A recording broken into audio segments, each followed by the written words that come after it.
ઓમ નમો નારાયણાય નમઃ।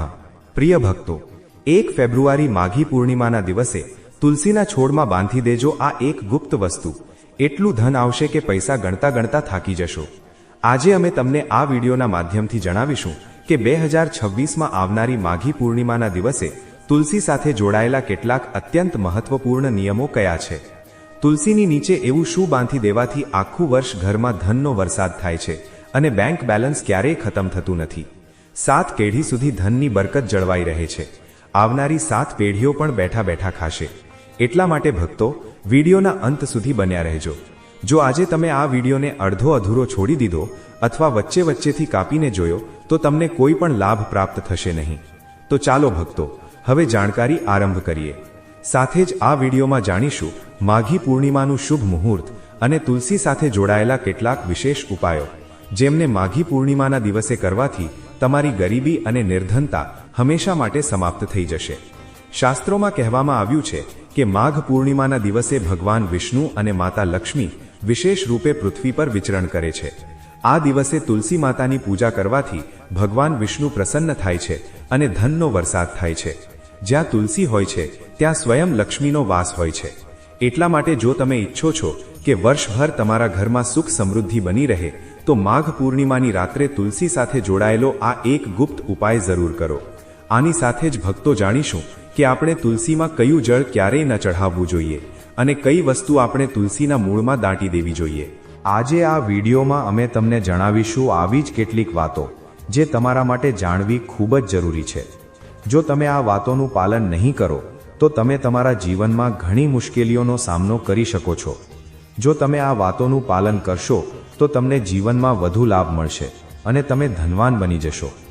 ભક્તો, તમારી જાણકારી માટે જણાવી દઈએ કે આ દિવસે પૂરી શ્રદ્ધાથી કરેલો તુલસીનો આ એક ઉપાય તમને કરોડપતિ જ નહીં પણ અબજોપતિ પણ બનાવી શકે છે।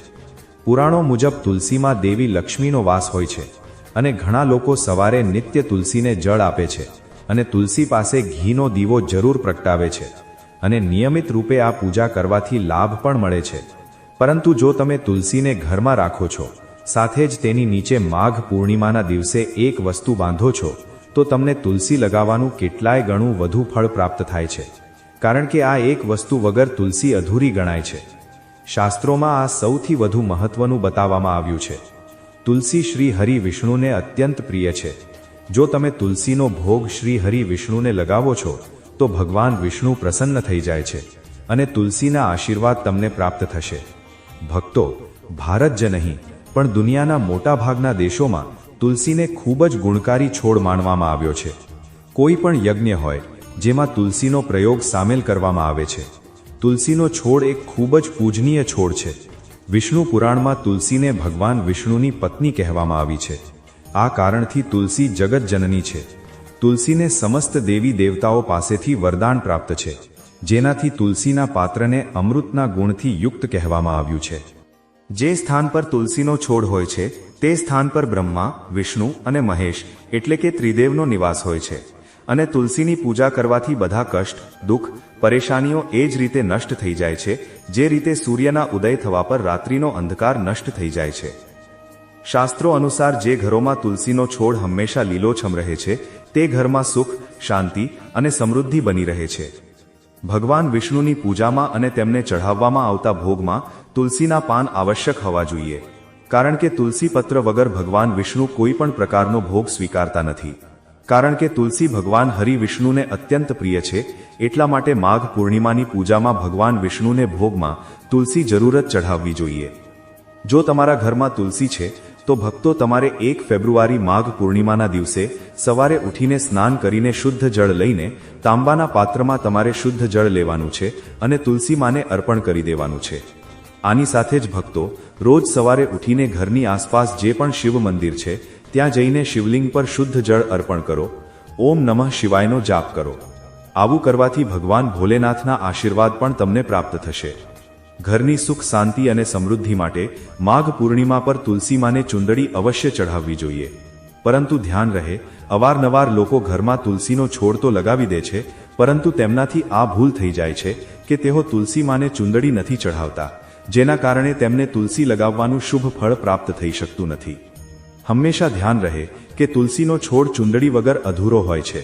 તુલસી માત્ર એક છોડ નથી, પરંતુ તે દેવી છે, વિષ્ણુ પત્ની છે. તેમને આપણે આપણી માતા માનીએ છીએ. તુલસી માતા લક્ષ્મીનું જ બીજું રૂપ છે.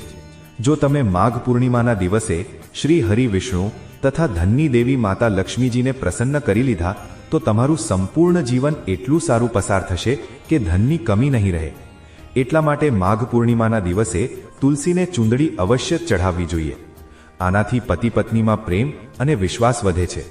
ઘરમાં રહેનારી મહિલાઓ સદા સુહાગણ અને સૌભાગ્યશાળી રહે છે. પરંતુ તુલસીને ચૂંદડી ચઢાવતી વખતે તમારે આ વાત ધ્યાનમાં રાખવી જોઈએ કે તમે તુલસીને લાલ રંગની ચૂંદડી ના ચઢાવો. લાલ રંગનો સંબંધ મંગળ ગ્રહ સાથે હોય છે અને બુધ ગ્રહ તુલસી સાથે સંબંધિત હોય છે. મંગળ અને બુધ ગ્રહ મિત્ર નથી. બુધના અનુકૂળ શુક્ર ગ્રહ અને શનિ છે. એટલા માટે તુલસી પર લાલ ચૂંદડી ક્યારેય ના ચઢાવવી જોઈએ, કારણ કે આવું કરવું પણ અશુભ હોય છે. આવું કરવાથી માતા તુલસી નારાજ થઈ જાય છે અને તે વ્યક્તિ ઘોર પાપનો ભાગીદાર બની જાય છે.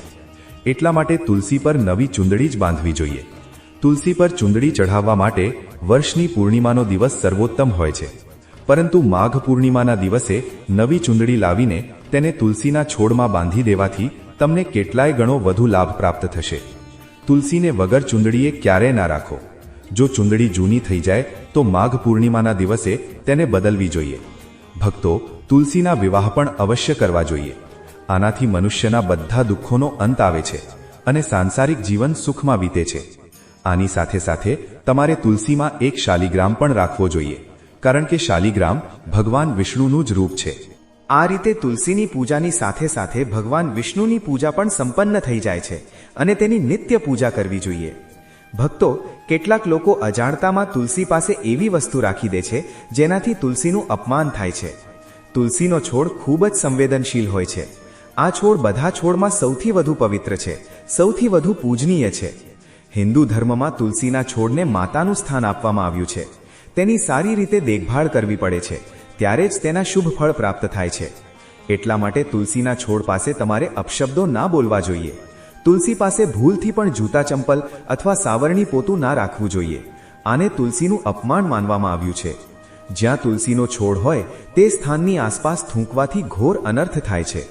તુલસી પાસે જળથી ભરેલું પાત્ર પણ ના રાખવું જોઈએ. તુલસીના છોડ પાસે દીવો પ્રગટાવ્યા પછી દીવાને ત્યાંથી હટાવી દેવો જોઈએ, કારણ કે તુલસી નીચે ઓલવાયેલો દીવો રાખવો અશુભ માનવામાં આવે છે. જે સ્થાન પર પણ તુલસીનો છોડ હોય તે સ્થાનને હંમેશા જ સ્વચ્છ રાખવું જોઈએ. એટલા માટે નિયમિત રૂપે તુલસીના છોડ પાસે સાફ સફાઈનું ધ્યાન રાખો. તુલસીના છોડમાં શિવલિંગ અને ગણેશજીની પ્રતિમા ના રાખવી જોઈએ. સાથે જ તુલસીના કુંડામાં અન્ય કોઈ પણ પ્રકારનો છોડ લગાવવો પણ અશુભ હોય છે. તુલસીના છોડ પાસે કપડાં પણ ના સૂકવવા જોઈએ, અન્યથા કપડામાંથી ગંદુ પાણી તુલસીના છોડ પર પડી શકે છે. ધ્યાન રહે, તુલસીના પાન નખથી ના તોડવા જોઈએ. આનાથી તુલસીનું અપમાન થાય છે. જો તુલસીના પાન સુકાઈને ખરી જાય તો તેમને કચરામાં ના ફેંકવા જોઈએ. તે પાનને તમે તુલસીની માટીમાં જ દબાવી દો.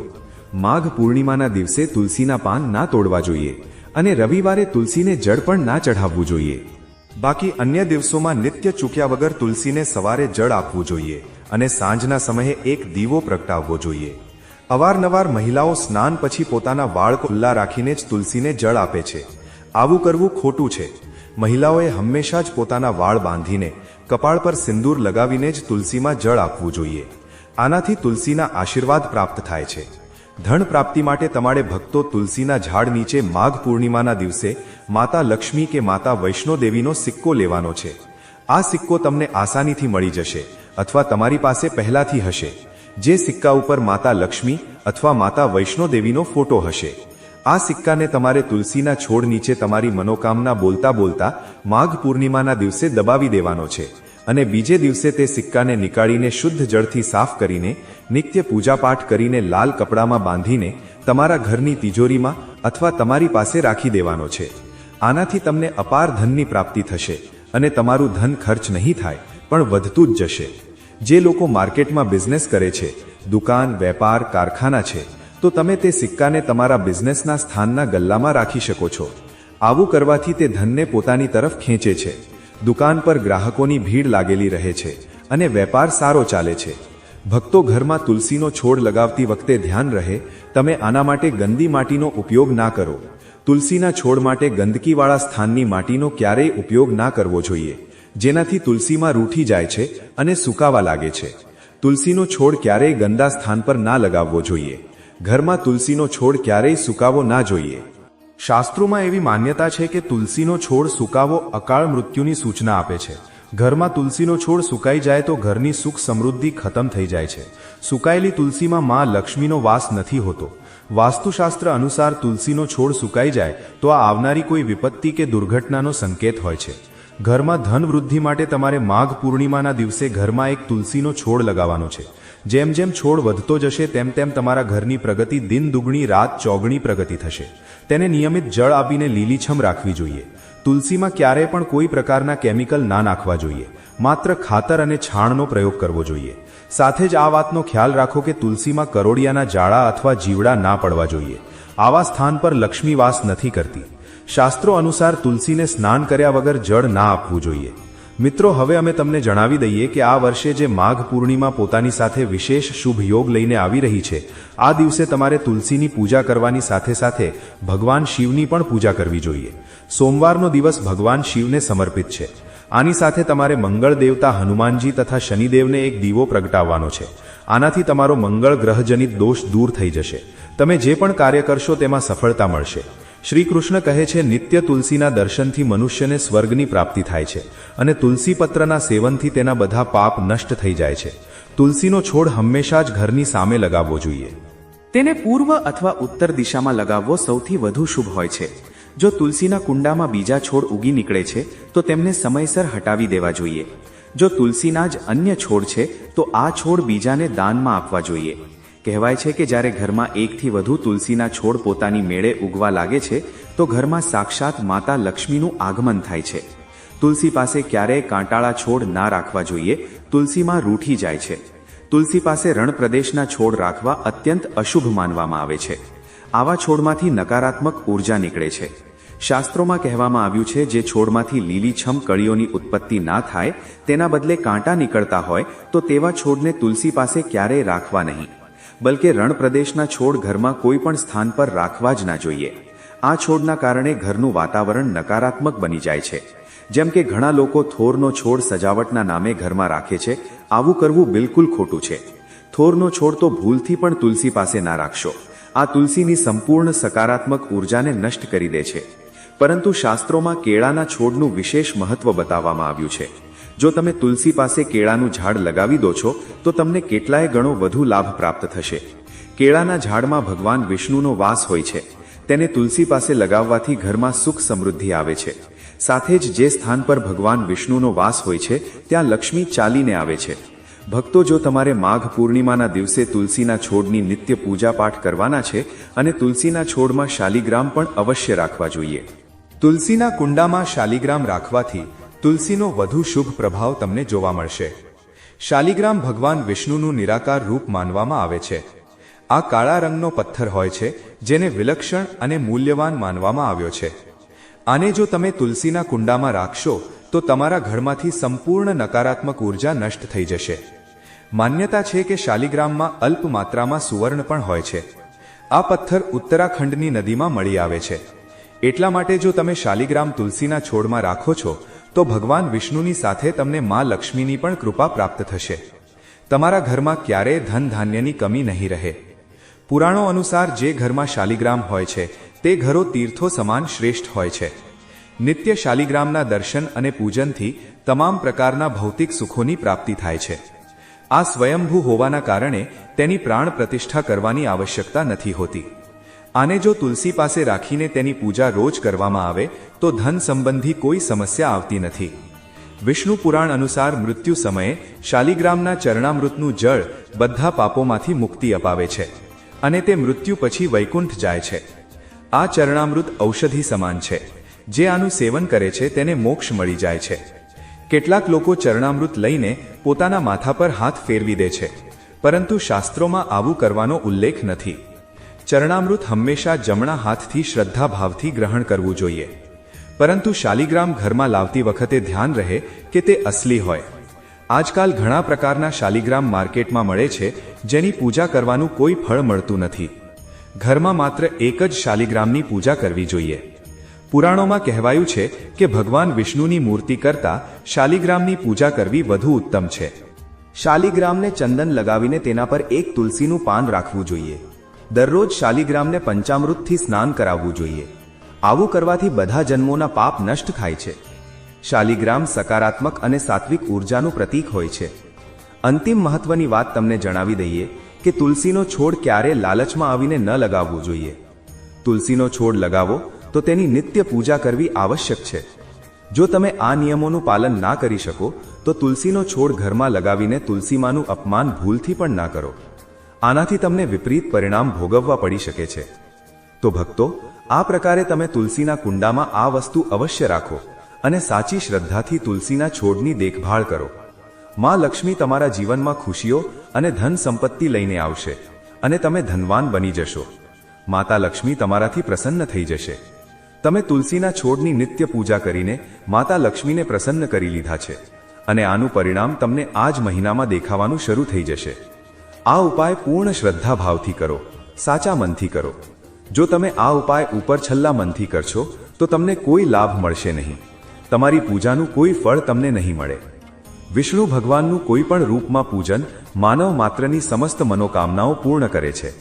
ભગવાન રામ જો કે સ્વયં વિષ્ણુ ભગવાનના અવતાર હતા, પરંતુ પોતાની લીલાઓ દ્વારા પ્રાણીઓને સાચો માર્ગ બતાવવા માટે તેમણે વિષ્ણુ ભગવાનના નિમિત્તે આ વ્રત કર્યું હતું. વિજયની ઈચ્છા રાખનારો કોઈ પણ મનુષ્ય આ વ્રત કરીને અનંત ફળનો ભાગી બને છે. આ હિન્દુ ધર્મમાં વિશેષ મહત્વ રાખે છે. આ વ્રત ભગવાન વિષ્ણુને સમર્પિત છે. માઘ પૂર્ણિમા 2026નો પાવન પર્વ રવિવાર 1 ફેબ્રુઆરી 2026ના રોજ મનાવવામાં આવશે. આ દિવસે માઘ શુક્લ પૂર્ણિમા તિથિ સવારે લગભગ 5:12 શરૂ થઈને 2 ફેબ્રુઆરીએ સવારે આશરે 3:38 સુધી રહેશે. એટલા માટે 1 ફેબ્રુઆરીએ જ સ્નાન, દાન, પૂજન કરવું વિશેષ ફળદાયી માનવામાં આવશે. માઘ પૂર્ણિમા પર બ્રહ્મ મુહૂર્તમાં લગભગ સવારે 5:24 થી 6:17 સુધી પવિત્ર નદી, વિશેષ કરીને ગંગામાં સ્નાન કરવું અત્યંત શુભ માનવામાં આવે છે. ત્યારબાદ સ્વચ્છ વસ્ત્રો ધારણ કરી ઘર કે મંદિરમાં ભગવાન વિષ્ણુ અને ચંદ્રદેવની પૂજા કરો. દીવો, ધૂપ, પુષ્પ, અક્ષત, ફળ, મીઠાઈ અર્પણ કરો. ઓમ નમો નારાયણાય અને ઓમ ચંદ્રાય નમઃ મંત્રનો જાપ કરો તથા સાંજે ચંદ્રના ઉદય સમયે લગભગ 5:23 ચંદ્રદેવને જળથી અર્ધ્ય આપવો વિશેષ પુણ્યદાયી હોય છે. આ દિવસે વ્રત રાખનારા ભક્તો મોટે ભાગે ફળાહાર કે દૂધ જળ પર રહે છે. કેટલાક લોકો નિરાહાર પણ રહે છે. વ્રતમાં માંસ, માછલી, ઈંડા, દારૂ, ડુંગળી, લસણનો પૂરેપૂરો ત્યાગ કરવો જોઈએ. જ્યારે ફળ, દૂધ, ખીર, સાબુદાણા વગેરે વ્રત યોગ્ય ભોજન લઈ શકાય છે. માઘ પૂર્ણિમા પર દાનનું વિશેષ મહત્વ છે. આ દિવસે અન્ન, ચોખા, ઘઉં, તર, ઘી, દૂધ, ફળ, વસ્ત્ર, ધન, ધાબળા, જરૂરિયાતમંદોને ભોજન તથા ગાયને ઘાસ દાન કરવાથી અક્ષય પુણ્યની પ્રાપ્તિ થાય છે અને માનવામાં આવે છે કે આ દિવસે કરેલા સ્નાન, દાન, પૂજાથી જીવનના પાપ નષ્ટ થાય છે, ઘરમાં સુખ સમૃદ્ધિ આવે છે અને ભગવાન વિષ્ણુ તથા ચંદ્રદેવની વિશેષ કૃપા પ્રાપ્ત થાય છે. અંતમાં ભક્તો, આપ સૌને નમ્ર વિનંતી છે કે જો તમને માઘ પૂર્ણિમા 2026થી જોડાયેલી આ પાવન જાણકારી સારી લાગી હોય તો વિડીયોને લાઇક જરૂર કરો. આવા જ ધર્મ, કર્મ અને પૂજા પાઠથી જોડાયેલા મહત્વપૂર્ણ વિડીયો મેળવવા માટે અમારી ચેનલને અત્યારે જ સબસ્ક્રાઇબ કરો અને વિડીયોને તમારા પરિવાર તથા મિત્રો સાથે શેર કરો. સાથે જ કોમેન્ટ બોક્સમાં ઓમ નમો નારાયણાય અથવા જય વિષ્ણુ ભગવાન લખીને પોતાની શ્રદ્ધા જરૂર વ્યક્ત કરો. તમારી એક લાઇક અને એક કોમેન્ટ અમને આવા જ ધાર્મિક વિડીયો લાવવાની પ્રેરણા આપે છે. વિડીયો અંત સુધી જોવા માટે તમારો ખૂબ ખૂબ આભાર. જય શ્રી કૃષ્ણ. ધન્યવાદ.